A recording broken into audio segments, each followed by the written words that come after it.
Good. Are you excited about the Oscars this Sunday? This is a big deal. I actually am. Except, you know, I don't think I'm gonna do so good as far as like my picks. Oscar picks. Yeah. But still, you got to try. It's kind of fun, yeah. Well, as long as they keep it short. Right. Well, we actually like to capitalize on all the excitement, or exploit, a nastier word, the excitement of the Oscars this time of year. And so what we thought we'd do is would help the viewers at home by taking a look tonight at some of the nominees with a very special edition of our regular feature, Conan and Andy on the Aisle.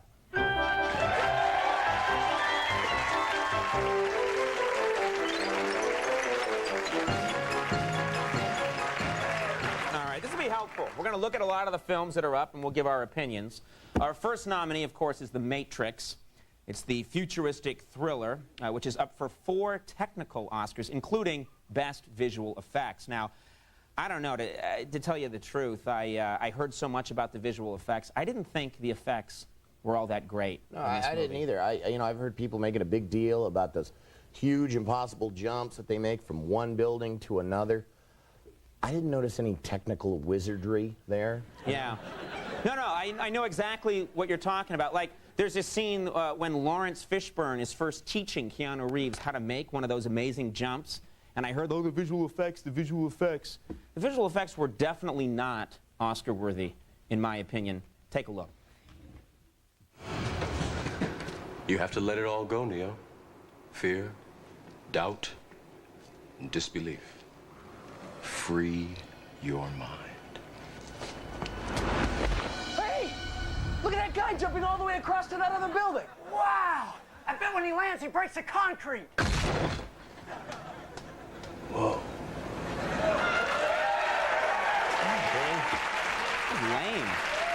Those 2 guys were great, though. They were very, very good. Hey, look at that, guys. They're terrific. Yeah. I hope they get an award. Our next nominee is Solomon and Gaynor. It's up for Best Foreign Language Film, and it focuses on the conflict between Jews and non-Jews living in turn-of-the-century Wales. You know, I thought this movie would have some interesting things to say about the differences between cultures. You know, instead it got bogged down in stuff that I didn't care about. I don't know about you. I know what you're saying. Like the scene where the father, speaking in Yiddish, is confronting his son. I didn't think the issues that they addressed were really all that compelling. Take a look. Du sagst, wie sie sagen euch. Nein, du bist teuer, sag es nicht.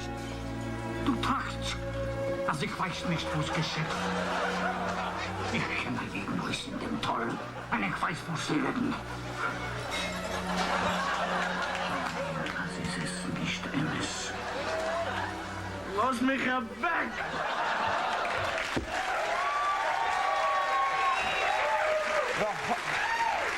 The movie is impossible to watch. Right.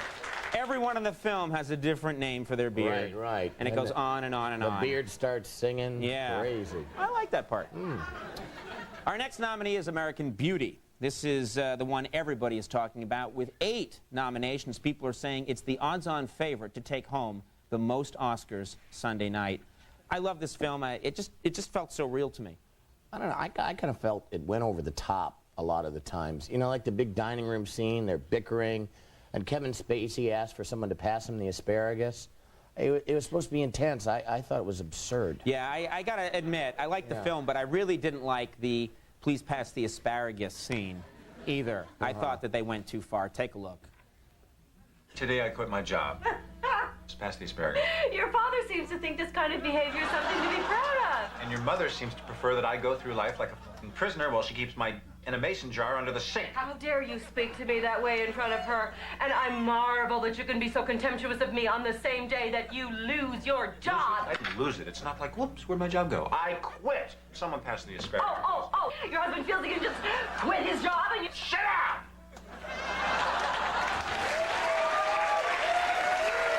Shouldn't treat one of the food groups that way.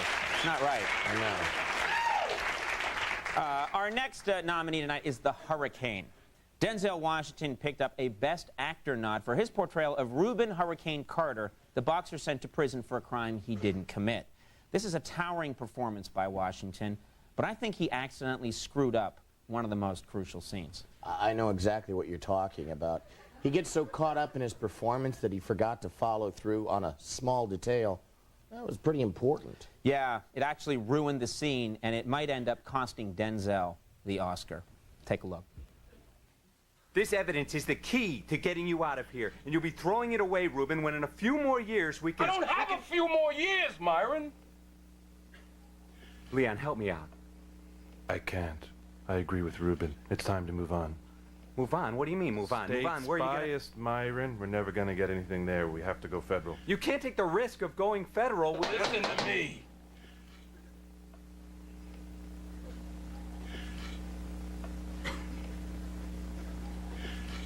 Reuben, you have to talk into the phone. Yeah, you know, if you need the phone, Reuben, That's it helps how I'm us. hearing you. Exactly. What? I'm sorry. You want to take a bath with a cow? I Reuben, you think gotta that would be the what he would- phone. Use the phone. Yeah, just Moose? getting it. Say something about a moose. There's a moose in there, You Reuben? wouldn't want a moose Wait. in the... Guilty. I think he just said he wants to What? plead No, guilty. no, that's absurd. No, I know. After all the work we've done, No, but I'm pretty sure that's what he just... Guilty. Yeah, that's what he wants. All right. You can't give an Oscar to a guy that doesn't know Sure can. speak into the phone. Right. Yeah. Sad. Our next nominee is The Sixth Sense. This spooky thriller is up for 6 Oscars, including Best Picture. It was scary, all right, but it could have been even scarier.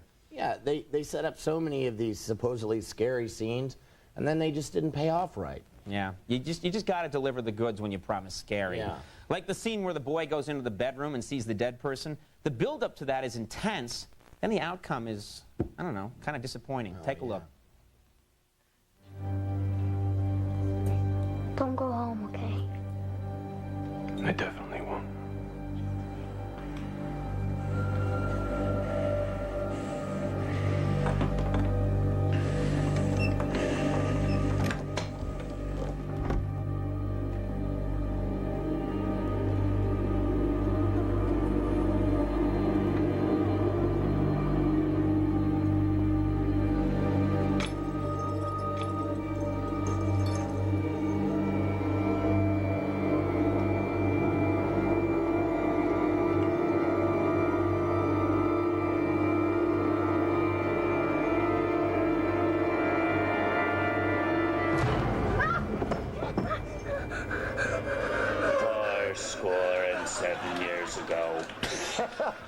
Just kidding, kid. How you doing?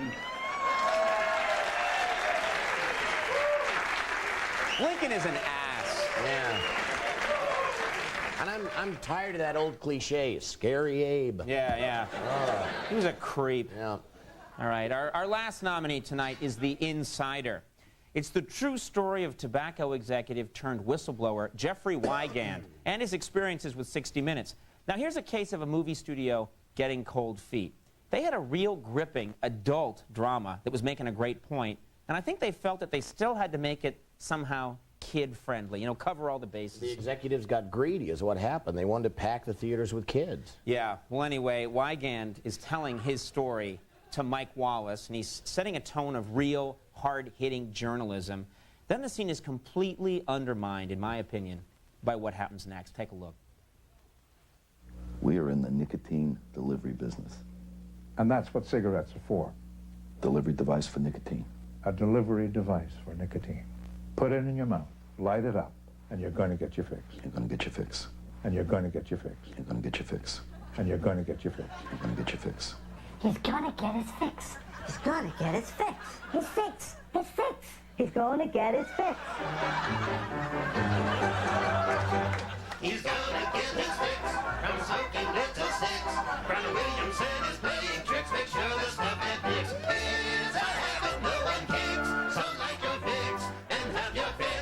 He's gonna get his fix from That's absurd. That just took me completely out of the whole movie. That's a catchy tune. Great thing. It's just not right. Yeah. All right, well, those are our picks. We'll see what happens. We'll take a little break. When we come back, Jim Fowler is going to come out here and bring a lot of animals that will kill people. That'll be fun.